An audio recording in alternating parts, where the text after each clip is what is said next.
தமிழக வரலாற்றில் 2 ஆண்டுகளுக்கு முன்னால் கட்சி தொடங்கிய தாவேகாவின் தலைவர் விஜய் அவர்கள் மிகப்பெரிய ஒரு அதிர்வலையை உருவாக்கியிருக்கிறார்.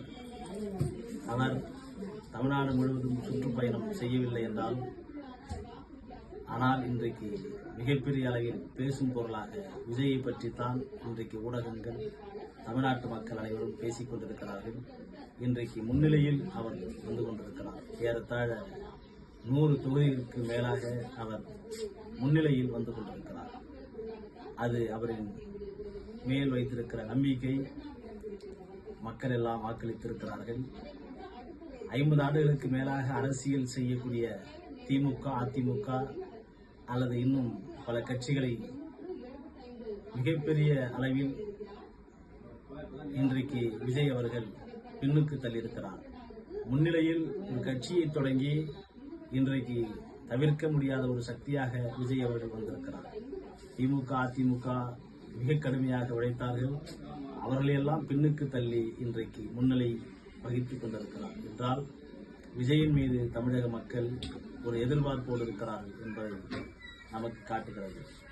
அவரின் அரசியல் பயணம் எப்படி இருக்கும், அவர் ஆட்சியின் அதிகாரம் மக்களை நோக்கி இருக்குமா என்று ஒரு கேள்வி எழுப்புகிறது. மக்களுக்கு சாதி, சமயம், இனம், மொழியற்று தமிழக மக்கள் என்கிற உணர்வோடு அவர் செயல்பட்டால் இன்னும் சிறப்பாக இருக்கும்.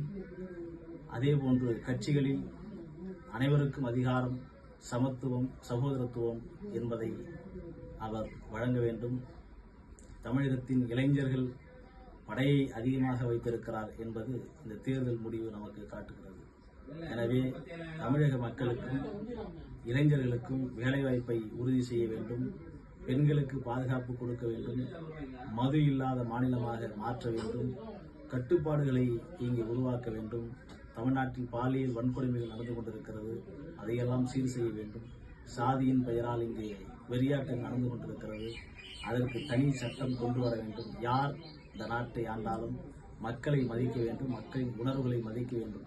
எவ்வளவோ காசுகளை கொடுத்தாலும் மக்கள் தீர்ப்பு என்பது மகத்தானது. ஒவ்வொரு தேர்தலிலும் எல்லா கட்சிகளும் போட்டி போட்டுக்கொண்டு இலவசங்களை அள்ளி கொடுத்தாலும் இன்றைக்கு மிகப்பெரிய ஒரு தாக்கத்தை ஏற்படுத்துகிறது. எனவே மக்கள் சரியான முடிவை எடுப்பார்கள். மக்களின் முடிவுக்கு நாம் கட்டுப்பட்டாக வேண்டும்.